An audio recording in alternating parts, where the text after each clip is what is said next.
Since we know we've got impending midweek rain on the way, why don't we open it up with a look at our daily almanac for this April the 19th. Concentrate on the bottom right-hand corner with our monthly and annual precipitation. Now, as far as the month of April goes, we are already about 1.5 inches ahead of normal, and we still got another about 1.25 to 1.75 inches on the way. And then if you go back to January 1 right there, that's just about an inch and a tenth above normal. So that's much better than what we're seeing as far as our April note. It's been a wet April so far through our first full 18 days. There we are over 7th and Range Line. Thank goodness we got a little bit of a warm up here. The sunshine really did kick in, take effect coming off of a Tuesday morning that started us with frost advisories and freeze warnings for that matter. And that humidity, that's going to drastically increase here as we get into the afternoon hours, because once the rain begins, we're really going to be able to ride that all the way until Thursday. Relatively comfortable outside. We will fall far short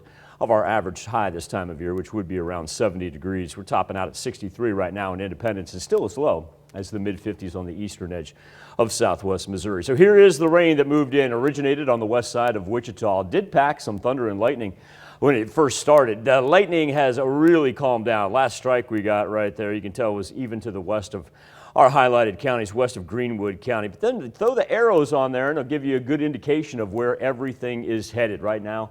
Just a little bit less than 50 miles before the southwest Missouri arrival. And as you drop down here to the south, that is why we know that the majority of our afternoon and early evening rain will be north of I-44. We really just don't have anything bubbling down to the south as of yet. Looks like the heavier rain is actually going to skirt our far northern counties for the time being. That is certainly going to change. Look at the big ridge of the jet stream, almost right over Joplin right there. It really doesn't play a role in our temperatures. Would be nice if we got under that, because certainly a nice little warming trend for the southern portion of the United States, coming off of what was a chilly yesterday for everybody. Now, the high pressure that gave us that early sunshine now progressing east toward the Mississippi River.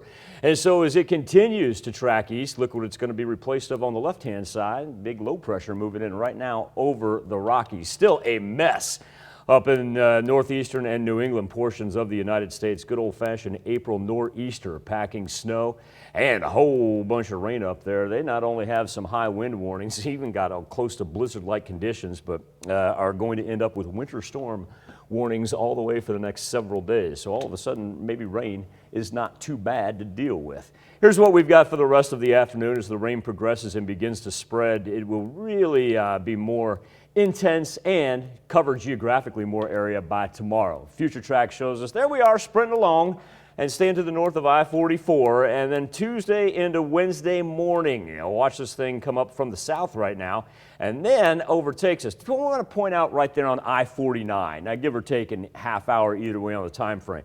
But let's go at 9:30 tomorrow morning right along I-49. That is torrential rain that will be packed with thunder and lightning as well. And we're going to give you an idea exactly what that means from the national perspective here in just a little bit. But as that rolls through, we're not quite done. It's deceiving. Looks like Wednesday we get a break.